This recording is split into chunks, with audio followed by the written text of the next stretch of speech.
নতুন বিপ্লবের মাধ্যমে 11 দল ক্ষমতায় আসবে, সকল হত্যার বিচার হবে ইনশাআল্লাহ। বিসমিল্লাহির রহমানির রহিম। 11 দলীয় ঐক্য আয়োজিত আজকের এই বিশাল সমাবেশের সম্মানিত সভাপতি, সম্মানিত প্রধান অতিথি, 11 দলীয় ঐক্যের শীর্ষ নেতৃবৃন্দ, মহানগর নেতৃবৃন্দ, আমার সামনে উপস্থিত মিডিয়ার ভাইরা এবং সমবেত দেশপ্রেমিক জনতা, আসসালামু আলাইকুম। আজ 23শে জুন, ঐতিহাসিক দিন।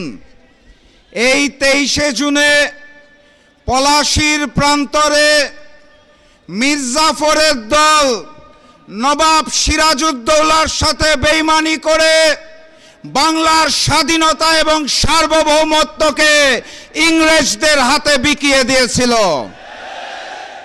আজ সেই 23শে জুন, যেদিন অপরাজনৈতিক সন্ত্রাসী সংগঠন আওয়ামী লীগের জন্ম হয়েছিল, যেই আওয়ামী লীগ পলাশীর বেইমানির চেতনাকে ধারণ করে বাংলাদেশের জনগণের সাথে বেইমানি করে গুম খুন হত্যা করে গণহত্যা চালিয়ে বাংলাদেশের স্বাধীনতা এবং সার্বভৌমত্বকে হিন্দুস্তানের কাছে বিকিয়ে দিয়েছিল।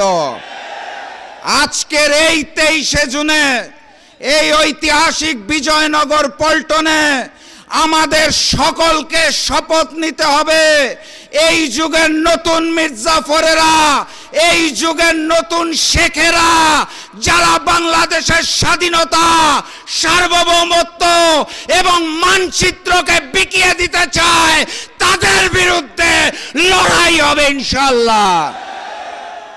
আজকে আমরা এখানে সমবেত হয়েছি গুম খুন গণহত্যার বিচারের দাবিতে। কার কাছে বিচার চাই? যারা মুখে বলে আওয়ামী লীগকে চায় না, আবার ওই মুখেই বলে পরিচয় বদলে আওয়ামী লীগের লোকেরা নাকি স্থানীয় সরকার নির্বাচনে অংশ নিতে পারবে। মুখে এক আর তলে তলে ওই হিন্দুস্তান আর আওয়ামী লীগের সাথে সম্পর্ক রেখে যারা নতুন ফ্যাসিজম কায়দা শুরু করেছে, তাদের কাছে বিচার চেয়ে কোনো লাভ নাই। ওসমান হাদির হত্যাকারীরা কোথায়?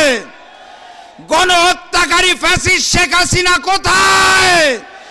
তাদের দেশে নিয়ে এসে ফাঁসির কাস্টে ঝুলানোর জন্য এই সরকারের পক্ষ থেকে কোনো পদক্ষেপ দেখা যাচ্ছে না। অতএব বিচার যদি চাইতে হয়, তাহলে আমিরে জামাত ডক্টর শফিকুর রহমান খুলনা সমাবেশে বলে দিয়েছেন, অনিবার্য বিপ্লবের প্রস্তুতি নেন। নতুন বিপ্লবের মাধ্যমে 11 দল ক্ষমতায় আসবে, সকল হত্যার বিচার হবে ইনশাআল্লাহ। সবাই প্রস্তুত আছেন?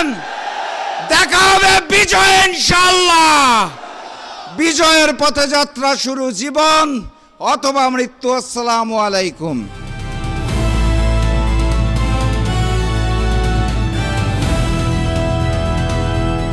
দিনাজপুর টিভি, মানুষের জীবনের কথা বলে।